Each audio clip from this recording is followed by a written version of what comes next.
말씀드린 대로 본문의 말씀을 가지고 하나님의 지식을 충만한 교회에 대해 나눌 텐데요. 우리가 지난 3주간 묵상을 묵상하다라는 주제로 3주의 시간을 보냈습니다. 묵상에 있어서 참 많은 것들이 중요하지만 그중에 참 중요한 것은 질문입니다.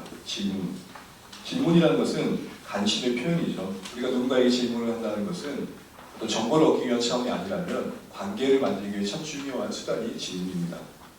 묵상은 성경에게 질문을 하는 겁니다. 다른 말로 하나님과 대화하는 거죠. 우리가 시편 전체의 시작인 시편 2편을 나누면서 그 이야기를 했었던 것 같습니다. 시편의 150편에 하나님의 백성들의 이야기로 가득한 그 여정의 시작이 바로 묵상이었다는 사실을 상기시켜주고 있는 내용들을 우리 다시 한번 기억할 필요가 있겠습니다. 150편에 가득한 하나님의 백성들의 그 당시에 자신들의 희노애락의 이야기들의 근원에 묵상의 뿌리가 있었다는 것을 시편 2편이 시편 전체를 열면서 대문처럼 우리에게 상기시켜주고 있습니다. 하나님의 백성들아, 시편 150편을 볼 때 1편을 늘 기억해라. 2편 이후에 일어나는 주의 백성들의 모든 이야기는 1편에 불과한 것이다. 이런 얘기였죠. 그런 그들의 묵상의 여정에 묵상의 삶은 말씀의 빛 아래 거하는 것입니다. 하나님과 사귀면서 하나님을 배워가고 예배하며 그 인도하심을 받아가는 거죠. 그래서 알게 된 하나님의 뜻에 대해서 순종해 가는 여정이라고 할 수 있을 것입니다. 그리고 순종의 동행의 삶의 모든 영역에서 구현해 가는 것이죠. 그 여정은 저항의 여정이었습니다. 하나님 나라를 이루어가는 과정이었다는 것입니다. 내 안의 옛 성품과의 충돌입니다. 묵상이 불편함은 다른 게 아니라 나를 봐야 된다는 겁니다. 항상 우리의 시선은 다른 사람을 탓할 수밖에 없고 주변을 핑계댈 수밖에 없는데 말씀을 진실하게 만나고 나면 내가 보인다는 겁니다.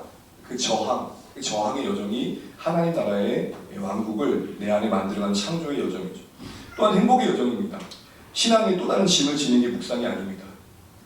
주일 예배도 힘든데 또 묵상도 해야 돼. 그런 차원이 아니라 묵상은 우리 행복의 울타리죠.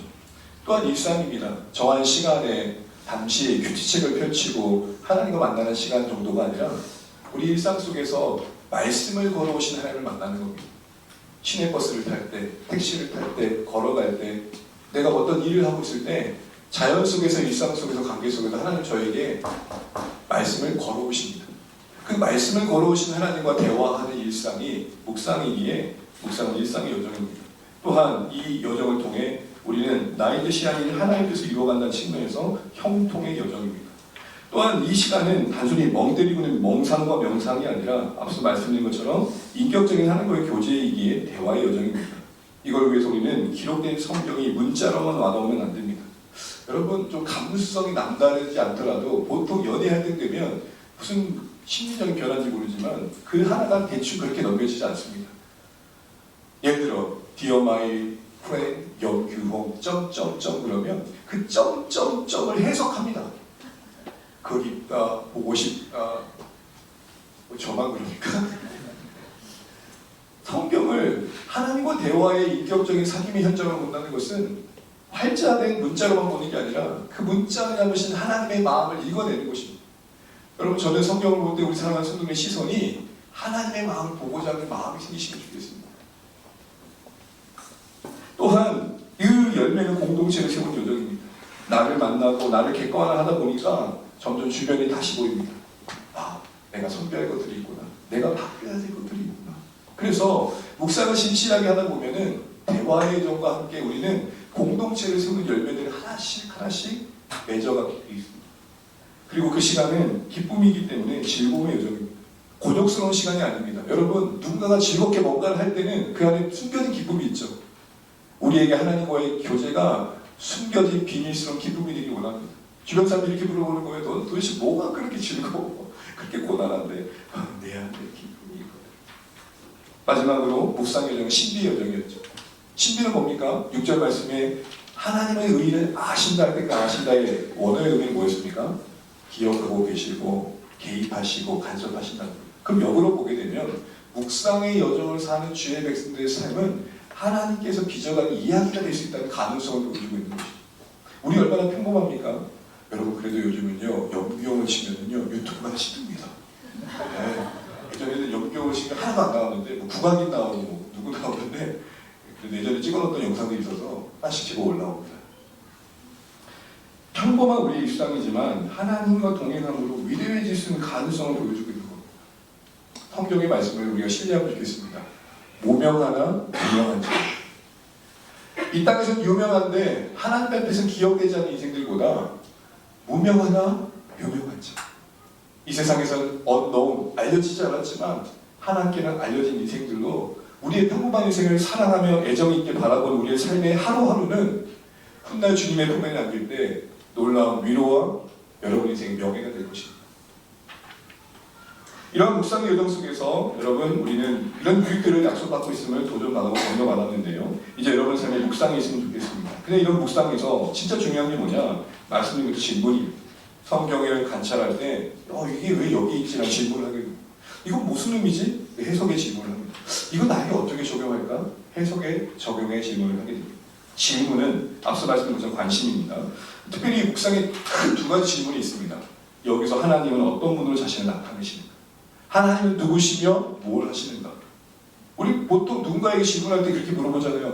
도대체 어디서 무슨 일을 하세요? 그와 같은 관심으로 성경에서 하나님을 발견하는 것입니다. 그리고 더 나아가 두 번째 큰 질문은 그게 나에게 뭘 교훈하는가? 무엇을 깨닫게 하시며 무엇을 버리게 하시며 무엇을 붙들게 하시며 무엇을 따르게 하시고자 하시는가? 이런 교훈을 보는 것입니다. 하나님이 누구신가? 그게 나에게 무엇을 말씀하시는가? 이 두 가지 질문 중에 가장 우선된 질문은 하나님의 질문입니다. 하나님에 관한 질문입니다. 성경을 펼치면서 내가 뭘 할까를 찾지 마십시오. 그것은 결과적인 겁니다. 하나님이 누구신가의 만남의 열매가 순종이어야 되고 사역이어야 됩니다. 그런 의미에서 묵상에 가장 우선된 하나님과의 질문이 중요하다는 사실들을 우리는 기억할 필요가 있습니다. 그럴 때 묵상은 내 필요에 의해 사용되어지는 게 아니라 하나님 중심으로 수용될 수 있는 것입니다. 여러분 말씀을 보다 보면 사용하는 사람이 있어요. 말씀을 가지고 누가 흉기할 때 사용하고 말씀을 가지고 자신의 이론을 펼칠 때 사용하고 말씀을 가지고 누군가를 이용할 때 사용하는 사람이 있어요. 말씀은 사용하는 책이 아니라 우리가 전적으로 신뢰하며 그 권위 안에서 수용할 책이다. 이걸 결코 잊지 않아야 됩니다. 더 나아가 신앙은 본질상 하나님에 대한 리액션입니다.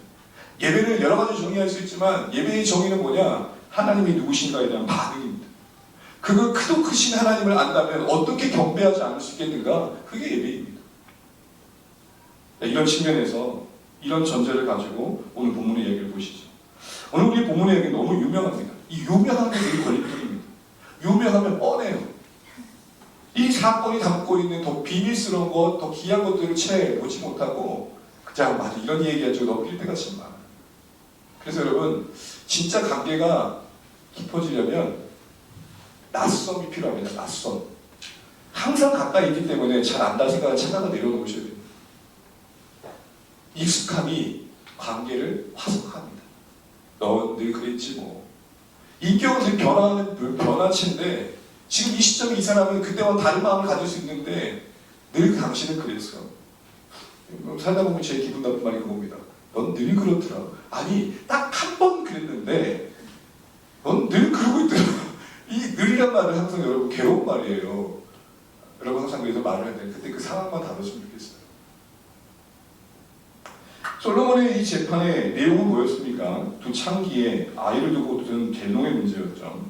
이 재판의 이야기는 어떻게 우리가 바라봐야 될까요? 가장 먼저 우선 주는 것은 하나님이 주신 지혜로 솔로몬의 왕권이 견고해졌다는 것입니다.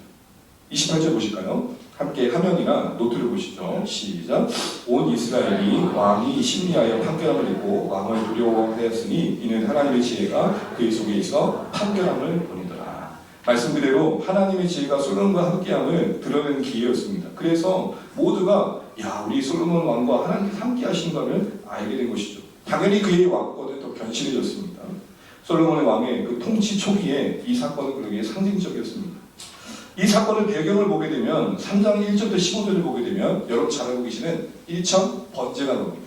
일천 번제. 그 일천 번제를 드리는 솔로몬의 마음은 뭐죠? 자기를 왕으로 세우신 은혜에 대한 감사합니다. 오늘날 일천 번제가 아니라 일천 번제로 드리면서 그걸로 하나님의 복을 받는 수단을 쓰는 경우가 있는데 그건 본문과 사실 거리가 먼 겁니다. 일천 번제입니다. 그 엄청난 헌신을 한 그 중심엔 어떤 걸 받아내겠다는 마음이 아니라 감사가 있었습니다. 그리고 나는데 꿈에 무슨 나타나는 꿈에 하나님이 나타나셔가지고 솔로몬아 네가 너에게 뭘 주면 좋겠냐고 환상을 띄는 겁니다. 대단한 거죠. 그때 솔로몬이 겸손하게 이렇게 말합니다. 저는 출입할 줄 모르는 작은 아이입니다. 성인인데 작은 아이란 말이 무슨 말이에요? 그러니까 지금 아무도 할 수 없는 무력한 자입니다. 왕은 왕인데 도대체 뭘 어떻게 해야 될지 모르겠습니다. 이 얘기를 한 거죠. 맡겨진 수많은 백성들을 하나님의 뜻대로 판단해야 되는데 지혜가 너무 부족합니다. 여러분 외상된 말씀이지만 제 마음이 딱 이렇습니다. 제가 여러분 앞에 작은 아이입니다. 어저께 뭔가를 해드릴 수 있다는 생각을 할 때가 있었는데 그게 아니라는 것을 알아요. 그때 하나님께서는 부와 명성도 더불어 약속해 주시죠. 요거 보면은 조금 딴 얘기지만 이야기 하나 생각납니다. 나무꾼이 도끼를 떨어뜨렸습니다. 산신령이 나타납니다. 이 도끼가 네 도끼냐, 저 도끼가 네 도끼냐 할 때 새 도끼가 내 도끼입니다 하니까 산신령이 뭘 더해주죠? 금도끼와 은도끼를 더해주죠. 네, 오늘 솔로몬이 부와 명성을 구한 게 아니라 하나님의 백성들을 잘 다스리고 싶어요 라고 하니까 하나님 뭐 해주시죠? 부와 명성을 더해주시죠. 먼저 그의 나라와 그의 일을 구할 때 우리에게 필요한 것을 더해주신 하나님을 여기서도 보게 됩니다. 근데 의문이 드는 건 이거예요.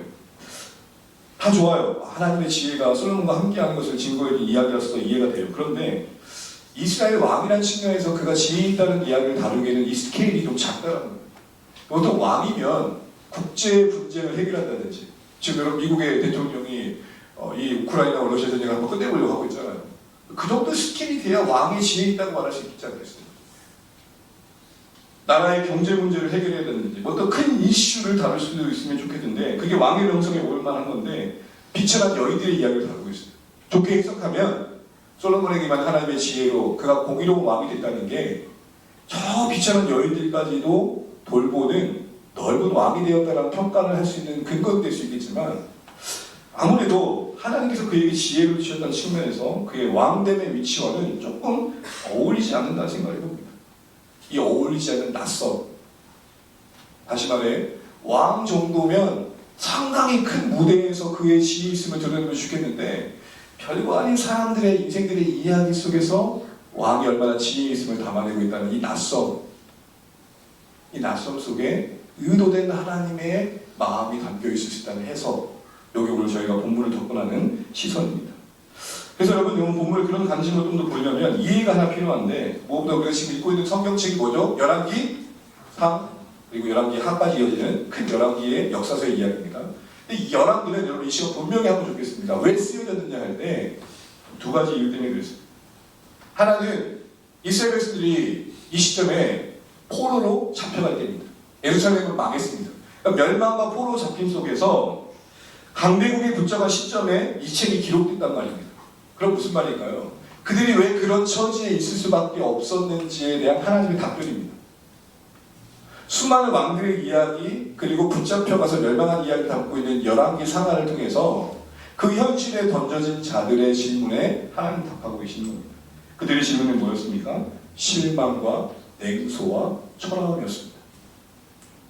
자신들은 선민, 구별된 하나님의 백성으로서 결코 망할 일이 없다는 착각 속에 있었는데 이게 뭐냐는 겁니다. 그 실망감에 어째서 하나님 이런 일이 우리에게 일어난 거죠? 자연스럽게 하나님을 향한 냉소가 일어난 겁니다.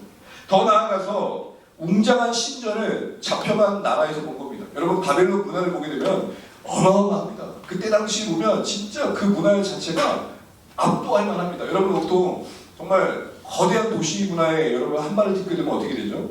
되게 이런 데가 있어요 이러잖아요. 제가 여러분 죄송하지만 서울 처음 갔을 때 이랬어요. 엑사필딩 보고 이야 이런 데가 다 빌딩 속에 들어가니까 이거 세상이 다른 세상이에요. 존놈이 된 느낌인데 시골지가 도시에 간 느낌 바로 그런 느낌이었어요. 근데 보니까 바벨론이 섬기는 이 신이 너무 거대해 보이는 거예요. 안 그래도 자기들이 잡혀와 있죠. 자기를 돌보는 하나님은 이 현실 앞에 무력해 보이죠. 그러니까 어떤 평가를 해요? 하나님보다 저 신이 큰가 보다. 상대로 자신들을 초라하게 여긴 거죠. 이 실망과 냉소와 초라함. 이 상황에 열왕기서는 뭐라고 답변하느냐? 그 모든 문제의 근원에 너희들의 비신실함이 있다. 너희들 스스로가 하나님 언약에 신실하지 않았다.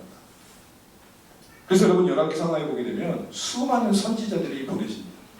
많은 선지자들이 등장하는 본문이 어디냐? 열왕기 상하입니다. 선지자들을 하나님께서 보내셨다는 것은 그만큼 이스라엘 당시의 현실이 괜찮았다는 겁니까? 아니면은 그렇지 않았다는 겁니까? 선지자의 역할이 뭐죠? 죄를 지적하는 겁니다. 선지자가 죄를 지적해야 된다는 측면에서 이스라엘 형편은 엉망진창이었다는 거죠. 그래서 여러분, 열왕기상의 이스라엘 형편은 어떻게 묘사되느냐? 점점 몰락합니다. 엄청난 통일왕국을 이루다가 솔로몬 이후에는 분열이 되고, 그 분열된 나라 중에 북이스라엘은 아예 망해버리고 홀로 유다마저 있었는데 유다도 망해버립니다. 점점 뭐예요? 몰락합니다.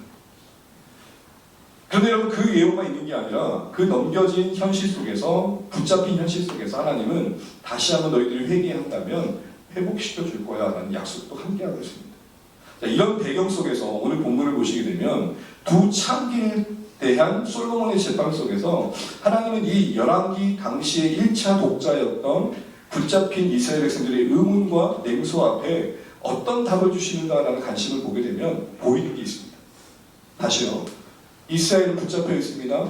하나님이 뭐예요? 냉소합니다. 실망합니다. 그 둘러싼 화려한 현실 앞에 초라해집니다. 그런 이스라엘에게 답변을 준 열왕기상에 초입에 있는 솔로몬의 지혜를 말하는, 하나님의 지혜 아래 있는 왕이라면 이래야 된다라고 예시되고 있는 첫 사건 속에 다루고 있는 이 비루한 인생들, 여인들의 이야기 속에서 하나님은 그들에게 답이 될 만한 것들을 담아내고 계시다는 겁니다. 바로 그런 질문을 갖고 있는 이들이. 먼저 이 사건을 보시게 되면은 판결을 요구한 직론의 내용이 뭐였습니까? 우리가 앞에 본문을 읽지 않았지만 잘 알고 있는 이야기니까요.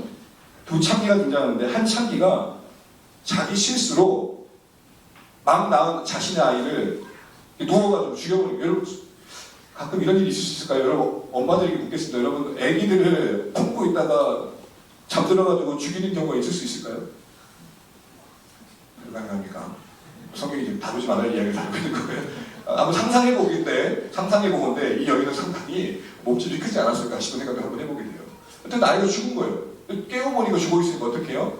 자신보다 4일 전에 난 함께 있었던 창기의 여인 아들 자기가 데려가 버리고 자기 아들은 그 여인이 품에 죽는 거예요. 그러니까 여인이 덕분에 일어나 보니까 자기 아들은 죽어있고 그 여인의 품에 자기 아들이 안 들어있는 거예요.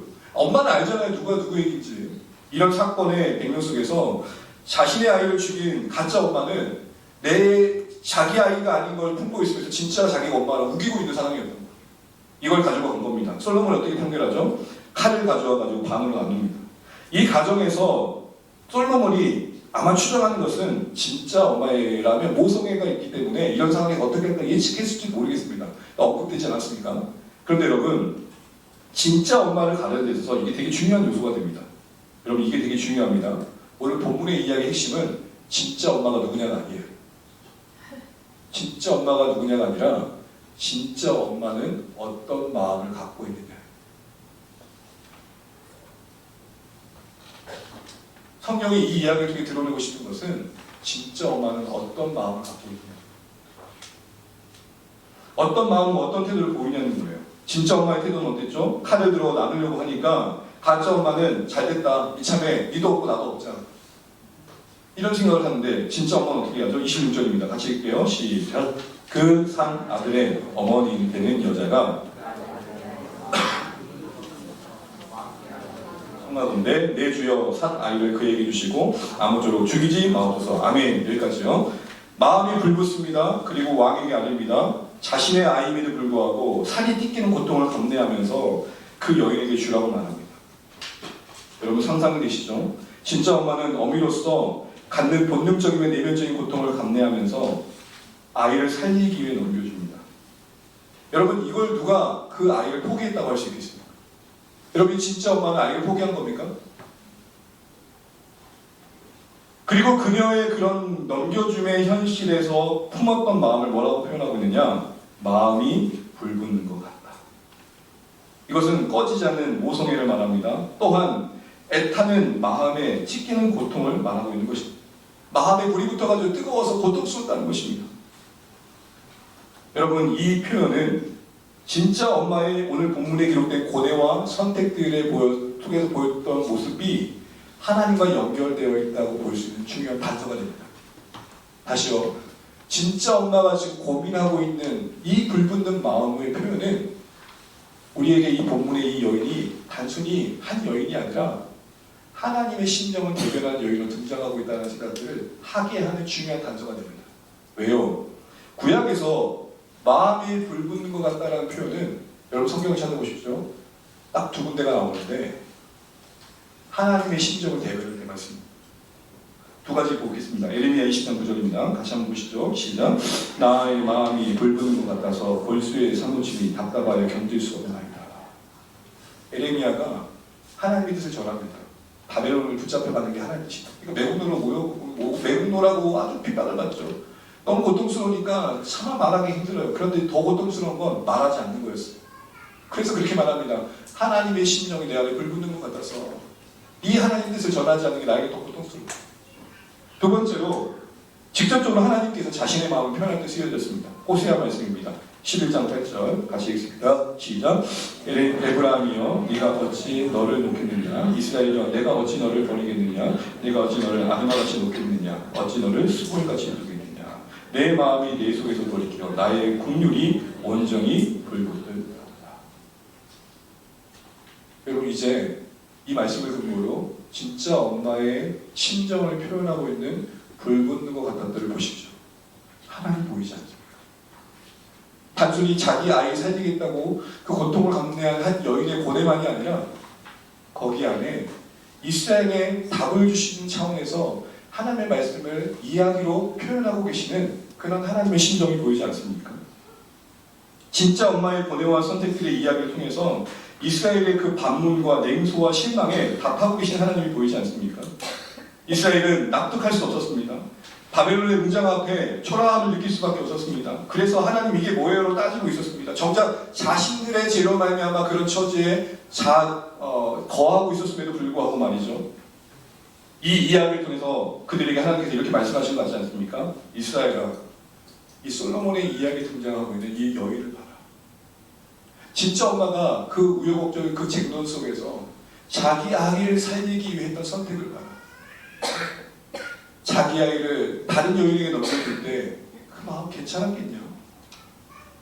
찢기는 그 마음 너희들 모르겠냐? 그러나 그 선택이 그 아이를 버리는 게 아니라 되려 그 아이를 살리기 위해 했던 선택이라는 거 왜 모르니? 같은 마음으로 내가 너희 향해 그러하다. 내가 너희를 멸망시키고 바벨론에까지 포로로 넘긴 것은 에라의 세통이다 이 말이 아니라는 겁니다. 아프다 하고 말씀하시는 겁니다.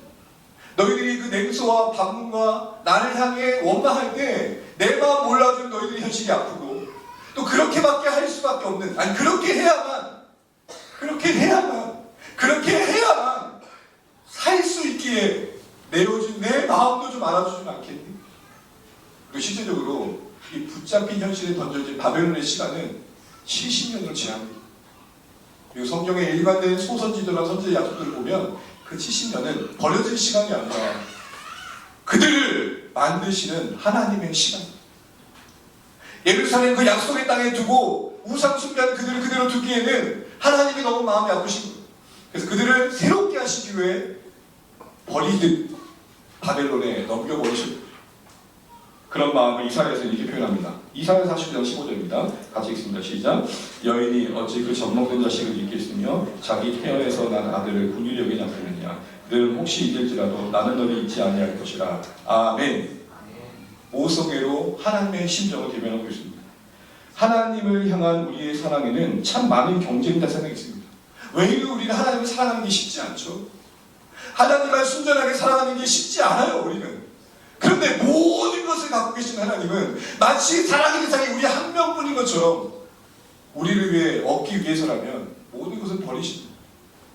이 마음에 불붙는 사랑이 꺼지지 않았기에 우리의 구원을 위해 그 아들 예수 그리스도께서 오셨다는 것입니다. 그래서 예수님이 이 땅에 오심을 로마서에서는 하나님이 자신의 사랑을 나타내셨다고 했던 것입니다. 사랑하는 주 안에 있는 여러분, 이제 정리해 보겠습니다.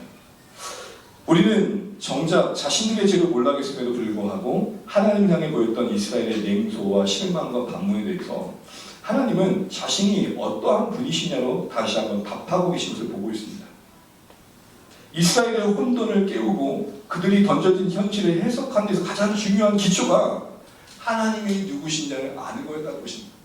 이스라엘이 그 문제를 해결하기 필요한 것은 환경의 개선이 아니라 그들을 그 상황에 두신 분이 하나님이시라는 것, 또한 그 상황에 두신 만큼 어찌할 수 없는 그들의 영적 해신을 깨우기 위한 하나님의 마음의 진심을 알게 하는 것, 통칭해서 하나님이 누구시냐 할 때 그 누구신가를 알게 해주신 것, 그게 여러분 바로 그들의 문제를 푸는 방법이어서 보여주고 계신 겁니다. 이건 우리에게 중요한 교훈을 줍니다. 신앙적으로 위기를 겪고 흔들린 상황에서 모세의 본능처럼 떠올려야 할 것이 있다는 것입니다. 그게 뭐죠? 나를 부르신 분이 누구시냐. 이 진리에 우리를 붙들어내는 게 중요합니다. 다시 말해 영광스러운 하나님을 바로 아는 것이 신자들이 그 신앙과 공동체를 가꿔가고 지켜가는 중요한 힘의 근원이라는 것입니다. 만약에요, 이스라엘이 진짜 엉망의 모습을 통해 계시되는 하나님을 미리 알고 신뢰했다면 그들은 그 냉소와 반문과 하나님을 향해 따지는 표현들을 했을까요? 아니요, 되려 이 상황에서도 우리 하나님이신데 이 상황에 우리 던졌을 때는 하나님 그런 말하는 이유가 있습니다. 네, 맞아요. 여러분, 어려운 말 하는 게 아니에요. 하나님을 아는 지식이 우리 붙든다는 건 딱 이 표현이에요. 이해할 수 없는 상황에 던져도 우리 하나님 그럴 분 아니셔. 그걸 가지고 상황을 해석하는 거예요. 오늘 이야기에 아이가 의식이 있어서 인격적이 되었을 때, 이 이야기 그 이야기 들었을 때 이 사연이 어떻게 와닿았겠어요? 진짜 우리 엄마는 나를 살리려고 그랬구나. 에레미야가 그래서 하나님을 아는 지식에 근거해서 오늘 이스라엘 백성은 멸망한 상황에서 냉소를 보였는데 같은 상황에서 다른 고백을 해요. 에레미야가 3장 33절입니다. 시작. 주께서 인생으로 고생하게 하시며 근심하게 하시면 본심이 똑같은 상황인데 에레미야는 다른 고백을 해요. 우리가 이렇게 멸망하여 근심케 된 상황은 하나님의 뭐가 아니다? 사랑하는 주 안에 가족 여러분, 근심될 때 하나님의 본심을 의심하지 않는 주 안에 모든 가족 되시길 주의 이름으로 축복합니다. 사랑하는 주 안에 가족 여러분, 오늘의 결론입니다. 영광스러운 하나님을 바로 아는 것에 자라가십시오. 그게 이 땅에 남겨진 우리의 신자의 삶의 여정의 힘의 근원입니다. 골로새 1장 10절 11절 말씀 같이 읽을까요? 시작. 주께 적당하게 행하여 범사에 기쁘시게 하고 모든 선한 일에 열매를 맺게 하시며 하나님을 아는 것에 자라게 하시고 그의 영광의 힘을 따라 모든 능력으로 능하게 하시며 기쁨으로 모든 견딤과 오래 참음에 이르게 하시고. 하나님 앞에 기쁨되는 삶, 열매 맺는 삶, 기쁨으로 견디며 인내하는 그 중심에 뭐가 있습니까? 하나님을 아는 것에 점점 자라가. 그 자라남 속에 우리 마음을 붙드시는 영광의 힘. 여러분, 하나님을 알게 되면 희한한 힘이 생겨요. 신앙의 여정에 그렇게 흔들리고 어려울 때 나를 부르신 하나님이 돌보시고 위로하신 아버지를 기억하시기를 축복합니다. 인생길 외롭고 지치고 고날 때 고와 같이 버려두지 않으시겠다고 약속하신 성령님을 기억하시기를 축복합니다. 교회와 하나님 나라를 섬기는 중에 어떤 역할을 감당하다 힘겨울 때 교회의 머리가 온갖 수치와 모욕을 받으며 피값지고 그 교회를 사신 영광의 주 우리 주 예수 그리스도님을 기억하십시오. 교회를 바로 든든히 세워가는 것은 서로 간의 의리나 신념도 아닙니다. 하나님을 아는 지식입니다. 사랑하는 주 안에 가족 여러분, 제가 이 자리에 있는 이유는 교회는 그리스도의 몸으로 이 땅에 하나님의 손길을 부름받았음을 아는 것이며 이 교회의 머리가 예수님께 있기 때문에 있는 것입니다. 제가 목사라는 역할을 통해 머리신 그리스도를 영화롭게 하기 위한 교회를 세워가기 위한 마음 하나이지 다른 것이 아닙니다. 위기가 다가올 때도 그렇게 제가 이 자리를 지킬 수 있는 이유는 교회는 영광스러운 하나님의 나라를 이루는 몸이기 때문입니다. 교회는 제 것도 우리 것도 아니라 우리 주 예수 그리스도의 빚값 주고 사신 곳이기 때문입니다. 주님의 명예를 지켜드리고 주님이 희생하여 사신 교회를 붙들어내는 것, 그러기에 우리의 마지막 자존심, 신자라면 결코 넘어서는 안 되는 선입니다. 목에 칼이 들어가도 교회를 허무는 어떤 악한 자의 대적 앞에서 지켜야 할 최후의 마지막 선. 그러기에 주님은 우리에게 이 모든 말씀을 통해 이런 도전을 하십니다. 호세아 6장 1절 마치겠습니다. 시작. 나는 이대를 원하고 제사를 원하지 아니하며 번제보다 하나님 하는 것을 원하노라. 번제보다 하나님 하는 것을 원하노라. 번제, 교회의 헌신, 사역, 우리 모든 예배 이게 불필요하다는 게 아닙니다. 하나님을 알지 않은 예배, 하나님을 알지 못하는 섬김, 하나님을 알지 않는 모든 수고와 헌신은 하나님 앞에 합당치 않다. 이 말씀하시는 겁니다. 그런 의미에서 여러분, 교회의 사역을 다시 정리하십시오. 교회에서 하는 일이 교회 사역 맞습니다. 그러나 한 걸음 더 나아가서 교회의 사역은 하나님께서 하시고자 싶은 일에 우리가 순종하는 것입니다. 주한의 교회 앞으로의 사역은 3주년을 기념하면서 우리가 하고 싶은 일을 하는 게 아니라 말씀 안에 묵상하다 보니 우리 마음이 모아져 이거 하나님 기뻐하시는 것 같다에 우리 마음이 올인하는 믿음의 선택들이 되시길 바랍니다. 3주년을 지나면서 주님께서 저에게 주신 마음은 이렇습니다.